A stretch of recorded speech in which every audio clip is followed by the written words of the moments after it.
Hello friends and welcome back to my channel. Today I'm going to be going through my fall reads board, seeing what I read, making my winter reads board, and just chatting through some booktube and reading plans going into 2024.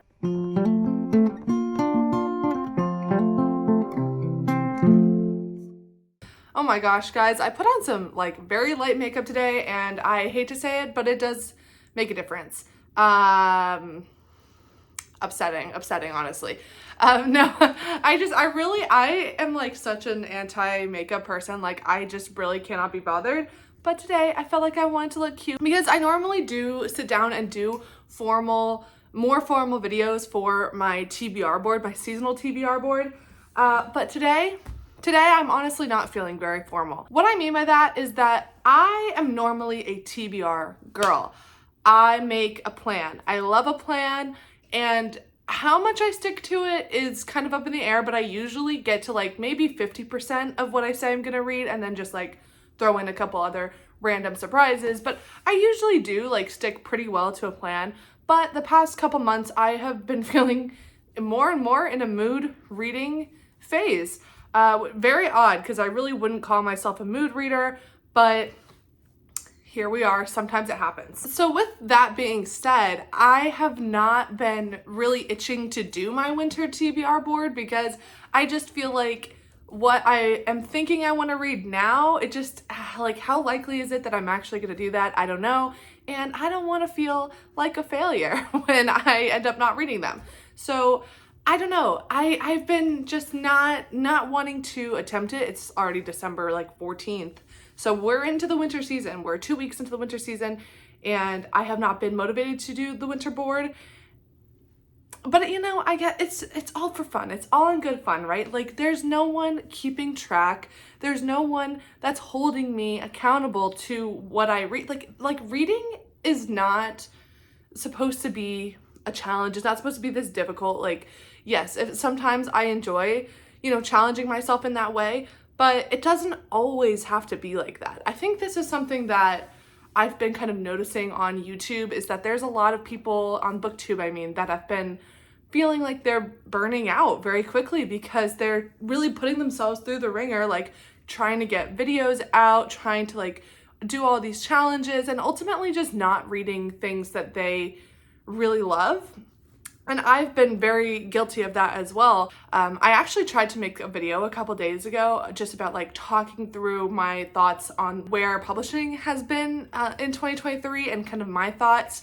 And I didn't end up liking that video, so I didn't put it out, but I'm gonna say that now. I was really focusing on new releases in 2023 because I have a small channel, and I was thinking, well, I could get more exposure by talking about new releases when people are looking specifically for reviews of that book. And I still enjoy doing that, but I've just found that when I was picking up books solely because they were 2023 releases, that didn't really work out for me. That did not work out for me. I didn't really have a great reading experience when I was doing that. When I was picking up books for my interest and my personal, that they sounded good to me and I wanted to read them because I wanted to read them, I had much better success. One example of that is when I read Looking Glass Sound by Catriona Ward. I completely saw this by accident. I just picked it up from my library. I knew nothing about it. I hadn't even read Catriona Ward before that. I didn't even realize how big of an author she actually was. So she was completely new to me. And I just picked it up and I really enjoyed it. Only to find out that a lot of people really did not enjoy it. And it ended up being kind of it just didn't go anywhere as a new release. So that was just one example of one that I found that I loved because I was interested in the book itself, not the fact that it was a hyped release or a new release or something like that. And I think going into 2024, that is something I'm going to just be trying to take into consideration. I need to read books that I want to read and just be overall more selective about what I pick up, because I'm not gonna lie, 2023 was kind of a lackluster reading year for me, and I'll get into that when I do my best and worst. I am trying to save my best and worst list because I still have a couple weeks. There could still be some surprises in there.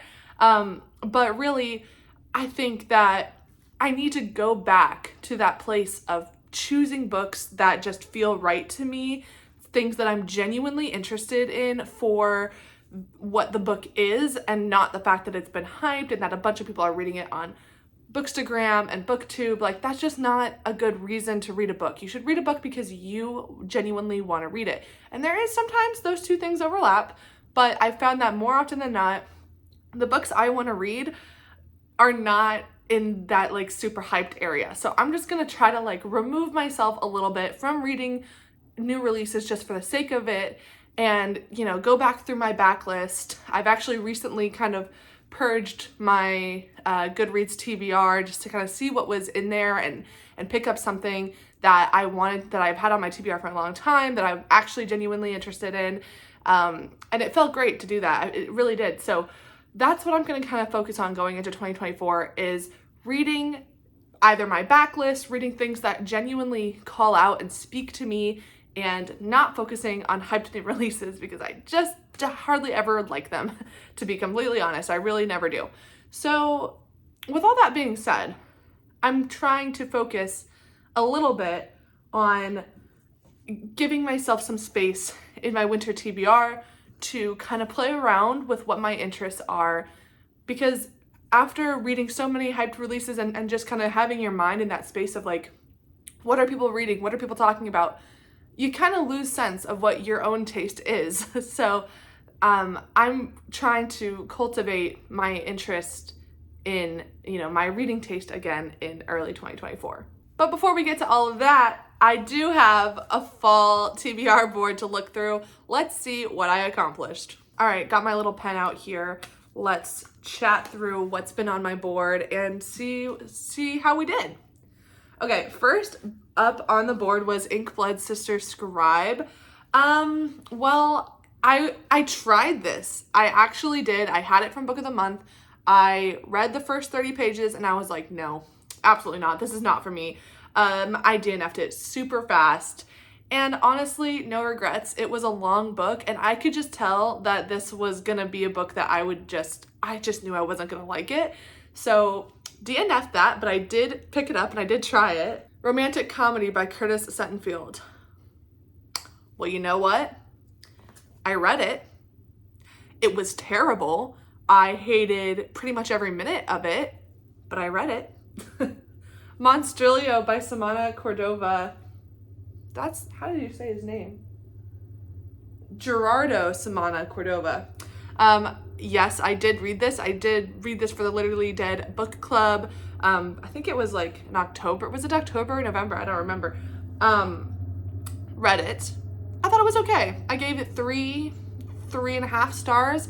A lot of people have really, really loved it, and it's kind of having a moment. So, if you haven't picked it up and you're interested in the concept, I did think it was interesting. I just wished it would have been a little bit more focused on the grief element, because I do feel like that kind of got lost under everything it was trying to do, but it was a debut and, it was pretty impressive for that. The Secret History by Donna Tartt. No, I didn't even attempt it. It's so sad. It's really so sad. Like, it's a book I think is going to be 5 stars. Why do I do this to myself? There are so many times when I think a book is going to be 5 stars, and for some reason I just don't read it. I just choose not to read it. There's so many books like that, and yeah, I have a problem. So no, did not. The Hacienda by Isabel Cañas. Yes, I did read this. We read this in October for my book club. Again, I thought it was just okay, and honestly, that's a little upsetting because I thought I was gonna love it. Now, I did still really like it. I liked the historical setting. I liked the fact that it was set in Mexico. It's just, it had really nice vibes, but it did not have enough horror. I wanted more out of the scariness. It was okay. I just really wanted to kind of push the boundaries a little bit further. The Pallbearers Club by Paul Chemley. No, but I'm actually reading it very, very soon. Like actually this time. I know I've said that a bunch, but as soon as I finish this little novella that I'm reading, it'll be the next book that I pick up. So, but it's December 14th, so no, it did not make it here. So, yeah. All right. World War Z. Well, again, I picked it up. I actually made it pretty far. I made it like 150 pages in, and then I just decided I didn't want to continue on with it, even though I was actually like pretty impressed with it.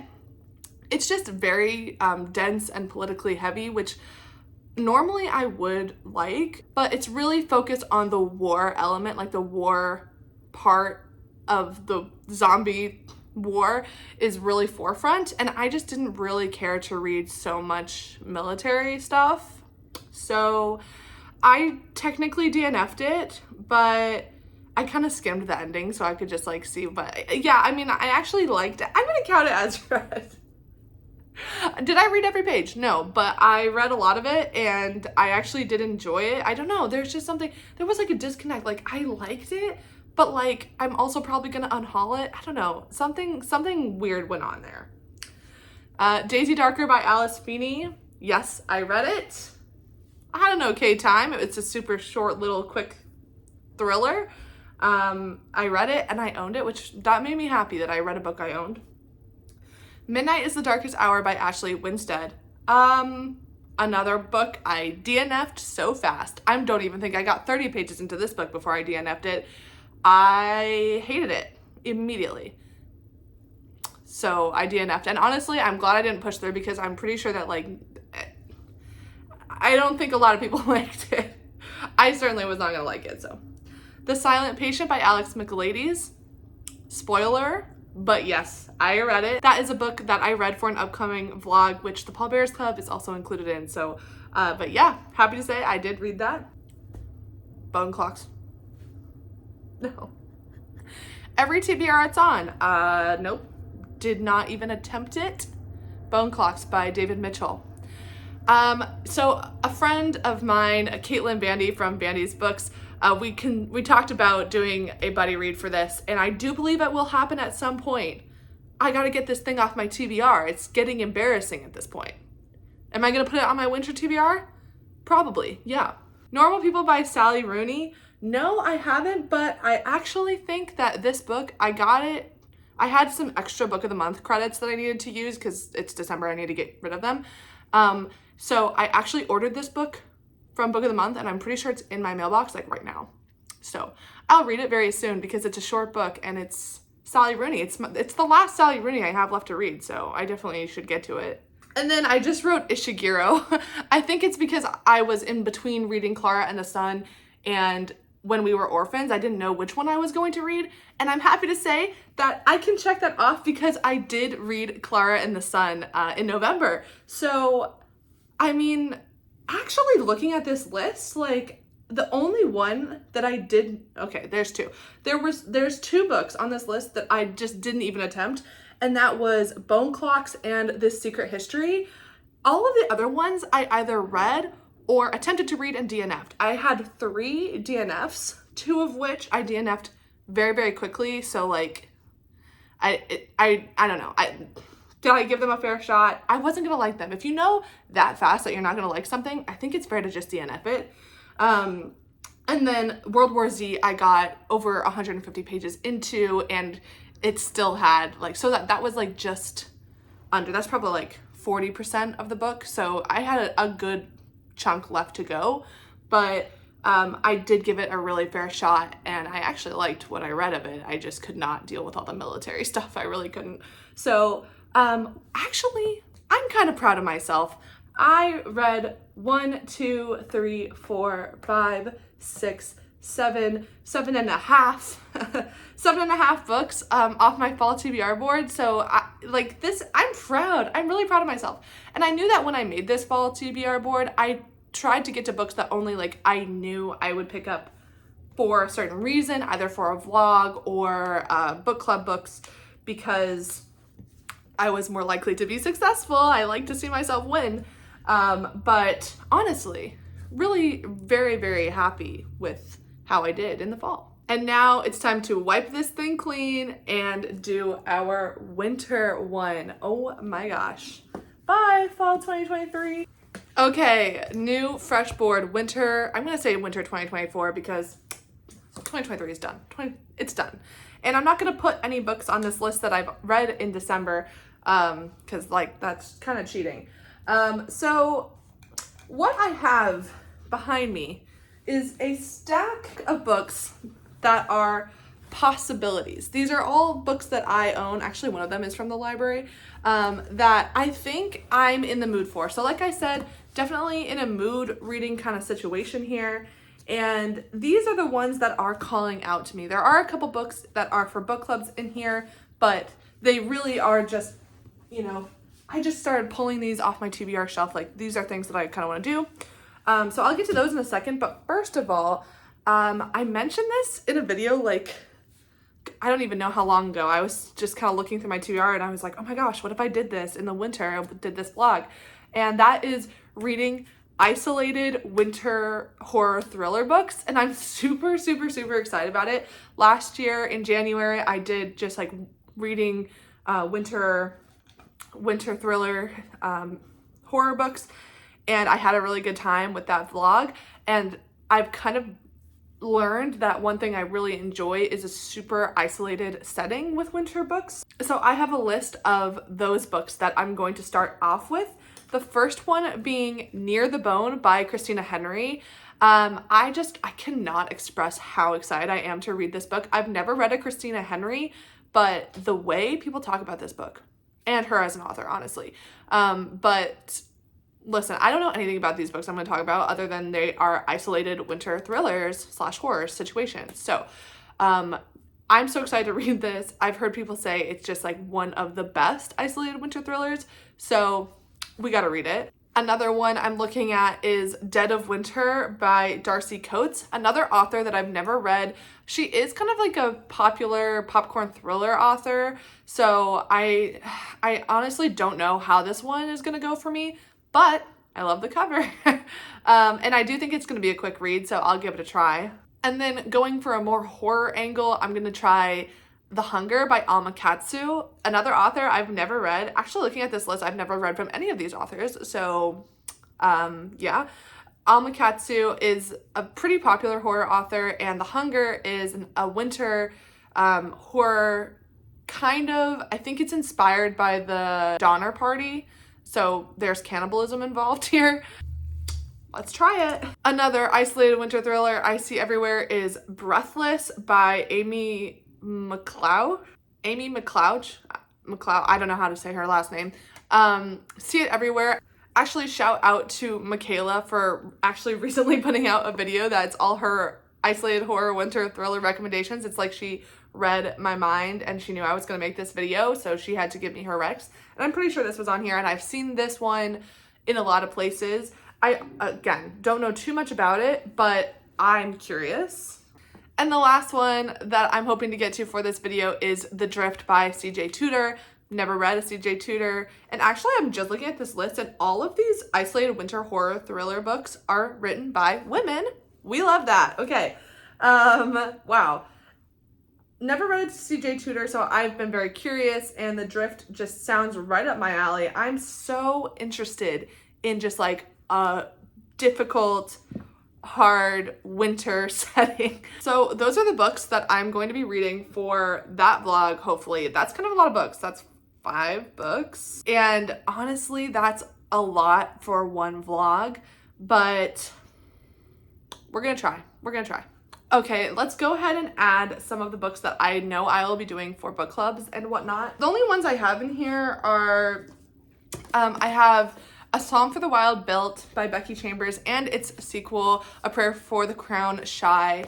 They're really, really tiny, so I'm going to we're reading the first one for my book club, but I'm hoping to read them kind of together as like a little package deal, and they are just so cute. I cannot express how excited I am to read these. These are, I think, like cozy sci-fi a little bit. And this one follows, I think, like a community that has, that like robots and humans are kind of like coexisting. And I think it's just about humanity, and it's just like a nice cozy story. I have really no idea. I just know that a lot of people really love these, and I'm obsessed with the covers. I bought these on my Atlanta indie bookshop crawl, so just stunning. So excited to get to them. And then in February, the Literally Dead book club is reading Out There Screaming by Jordan Peele, an anthology of new Black horror. So, and that, oh, I said by, I meant edited by. So this is, oh, it's kind of thick. Short story collection featuring a ton of contemporary Black authors, a lot of whom I've read from before. N.K. Jemisin, Rebecca Roanhorse, Chiana Reeve-Dew I've actually never read from before, but obviously her book The Reformatory is doing super well, and I'm really interested in that one too. And yeah, Jordan Peele wrote the intro and he pulled together this collection. So this is a Literally Dead book club pick for February. So that's when I'll be reading this. I guess I should clarify that winter reads, I consider winter December, January, and February. So I have those 3 months, even though we're halfway through December. So does any of this really count? I really only have 2 months, but yeah, so I'm counting this through February. Okay, and now we're getting into just this random stack of books that I'm just feeling in the mood for. There was a video that I was hoping to do this month, a vlog idea that I haven't given up on yet. I don't know. I still have time. I still have a whole month. I have until December 31st to do this vlog idea. And honestly, I have after that too, because none of this matters. None of this is real. We are all just out here doing whatever we want, whenever we want. They're fake rules. I don't have to do this in 2023. I can do it literally whenever I want.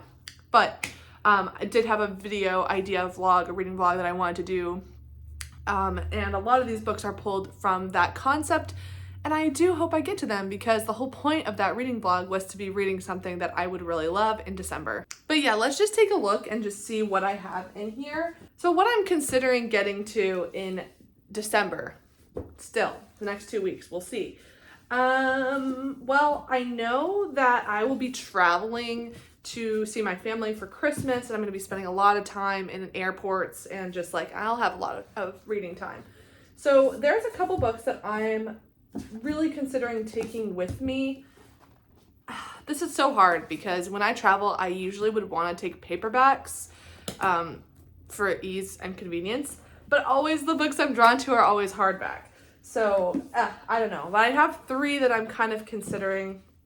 First up is Last Night in Montreal by Emily St. John Mandel. I was very kindly gifted this book by one of my book club members. We always do a Christmas book exchange. So I just recently got this, and oh my gosh, the way my heart absolutely was so excited when I got this. Emily St. John Mandel is one of, if not my absolute favorite author, and I just adore her, and I'm trying to read all of her backlist, and this is one I have not read yet. So I'm really happy to own this, add it to my Emily St. John Mandel collection. And I had another friend who I definitely trust her reading taste, and she recently read this, I think last month, and she was like, it's phenomenal. Of course, it's Emily St. John Mandel. It's gonna be phenomenal. So I was just reinvigorated with the desire to read this, but this was actually already on my kind of December TBR before I even got this in my hands, because it was for that vlog idea that I wanted to do. So it's kind of like the universe is just telling me you wanted to read this, and then it showed up in my hands. I feel like I need to read this. And if I'm looking for a big win to close out my 2023, this would be the way I should go. So I'm definitely considering taking this on my trip. Yeah, I mean, at this point, it's I should just do it. But I also have Nestlings by Nat Cassidy. This is a recent horror release, and it is just all my vibe. I've already kind of talked about this book when I did my December TBR, but it is following parents who lose a very young child, and it is a kind of a grief horror exploration. And I've never read a Nat Cassidy, but I've been dying to. He just seems kind of like a very in between literary and horror, but more leaning on more horror elements, but done in a literary style. So that is very, very intriguing to me. I just feel like this is something I'm gonna love. So I'm also considering this. And then another book that I got from my Atlanta Indie Bookshop crawl. That's Happiness Falls by Angie Kim. And this is a more like, it's like a literary mystery, more leaning on the literary side. It's a family drama, I think, following a family whose father goes missing, and there is one child in the family who is nonverbal, and that child was the only one present when the father disappeared. So it's kind of like dealing with that situation. And I've seen a lot of people read this recently, and I've just been so interested in it. It's just been like, I'm kind of itching for something like this. Just like a very slow, literary focused mystery story. So I don't know, I've been craving that, but it's also a hardback, so like I kind of don't want to take it on my travels. So anyway, these are 3 though that are like very like, I'm kind of drawn to them and I think I'll really love them. I could bring both of these honestly on my trip, but what are the odds that I'm gonna get through 2 books? I don't know. I'm gonna be spending a lot of time on planes and in airports, so it's like, and I feel like I could probably like fly through this because I love Emily St. John Mandel so much. So I don't know, I might read both of these, and I would love to read Happiness Falls, but I probably shouldn't bring it with me because it is like kind of heavy, kind of bulky, and I don't like that I have to like, I ruin the dust jacket. So I'll try to read this in December, but I don't know. See, I don't know. We don't know. I'm gonna put these 2 on the winter TBR though, because I do think I'll get to them. Okay, and now getting into some more like, just like, I don't know what's gonna happen with these. I got 2 books on Black Friday that I've just been drawn to them since I saw them over a year ago. Both of them have been in the back of my consciousness, and like, I haven't seen them on BookTube really because I just don't think that they're the kind of book that BookTube would pick up, but I've been really drawn to them. And I think just in line with what I'm talking about, with what I want to do for 2024, I should pick these books up because I've been interested in them. So I got them for Black Friday and here they are. This is This Thing Between Us by Gus Moreno. This is another literary horror that also features grief. I think obviously that is something that I've been kind of drawn to recently, like Monstrilio, same thing. A literary horror combo with grief at the forefront. It's just a concept that I'm always interested in, and I'm kind of looking for that perfect encapsulation of that concept. I think, honestly, like, I don't know, like, I think Nestlings might, I don't know. I think they're gonna be different. I also think this has like a sci-fi or tech element to it. I'm not sure. But it'll be really interesting to read these next to each other, see their similarities, see their differences. This is not very big on BookTube, but I've just been like always curious about it. And then we have Trust by Herman Diaz, which did win the Pulitzer Prize, I believe, in 2022, so last year. And this one is a literary fiction story. It takes place in the 1920s on Wall Street, a Wall Street tycoon. And this is called an immersive story and brilliant literary puzzle that engages the reader in a quest for truth while confronting the deceptions that often live at the heart of personal relationships.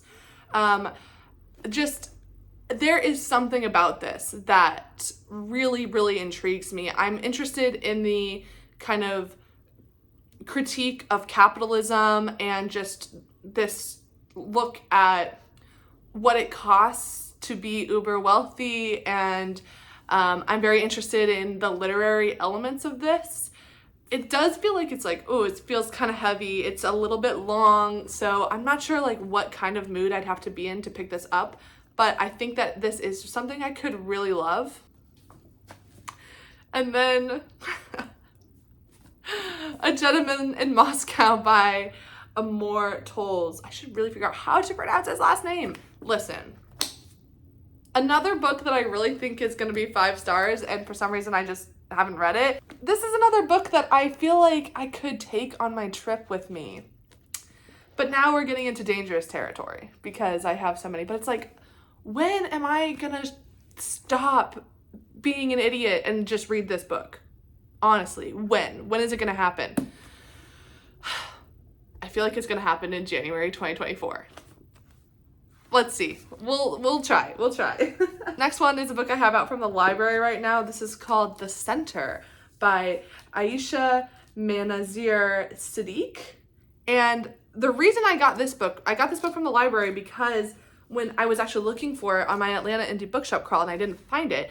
And instead I found Bloom by Delilah S. Dawson, and I got a signed copy. She's a local author, very local to Atlanta. So I'm kind of interested in both of these because they have similar flower covers. It's like flower horror, and there's another one that's also coming out in 2024 that also is a horror with like this floral cover concept. So this is clearly a thing, and I love it. I'm into it. I love it so much.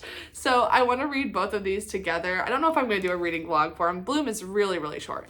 But I saw that Ashley from Ashley's Little Library, she really loved this book. And I think Riley really liked this one. So I'm interested in both of them. And then a couple super outliers here. The first one I have is Leech by Hiran Enos. Another book I think I could really love. I think it could be a lot of fun. This is a sci-fi horror. And all I know is that it follows a doctor who discovers something very sinister in their community. I don't know. But I think this could be something I really like. And I've kind of just been drawn to the idea of reading it in January. So there we go. I got an ARC of this book that's coming out in early 2024. It's called The Other Valley by Scott Alexander Howard. And I do want to read it because it's an ARC copy and I want to get, a review out there. It's a literary fiction. And it says it's for fans of David Mitchell, Ruth Ozeki, and Kazuo Ishiguro. So sounds right up my alley, but that is a very dangerous statement. Like, if you say that you are similar to those authors, you better deliver. So we will see. I'll be reading this in January probably. Oh yeah, and that also reminds me, I will be reading Come and Get It by Kylie Reed because I have an ARC of that book. Kylie Reed wrote Such a Fun Age, which I love so much. So that's definitely going to be read because it's coming out relatively soon. So actually I do need to read that. I'm gonna put that right on my board because I have an ARC of it, although I have it on digital. I don't really like reading books that way, but I want to read it. So yeah, we definitely need to add that. And then the last book that I had on my little stack here was Once There Were Wolves by Charlotte McConaughey. Is that really your last name, McConaughey? Yeah, I think is it pronounced like Matthew McConaughey? It's spelled like that. Anyway, Once There Were Wolves, another book I got on my Atlanta Indie Bookshop crawl, and I've been dying to read a book from this author. There's this one, there's Migrations, which is the winter one, which I actually probably should read that one, but I have this one, so very interested in this, and it's also relatively short, so I feel like it could be done in the next couple months. I've just been dying to read this for years, and this is once again another one of those books that I'm like, I've been drawn to this author for so long and I just haven't picked up their stuff. Why? Because I don't know, maybe they're backlist, maybe they're just, nobody's talking about them right now. Like, why haven't I read them? I don't know, but I've been drawn to these two books and I just think it's like, let me just go with my instinct. Let me just read what I want to read, which is this. But I can't put all of these books on my TBR, so I'm just gonna try to I don't know. These are all books that I'm thinking about, but I don't know if it makes sense to really put them on the TBR board because I'm in the mood now, but who knows? I'm gonna put The Other Valley though because I do really want to review this before it comes out. And I think I will put A Gentleman in Moscow just because, you know what? It's been on my TBR for how many months at this point? What's another couple, Maybe it'll continue to push me to read it. And finally, would it be a Jamie TBR if I did not include The Bone Clocks by David Mitchell? No, it just wouldn't feel right. It would not feel right. Listen, I don't even have anything to say about it. It's going on the TBR and we'll see what happens. I have high hopes, but I've had high hopes for a really long time.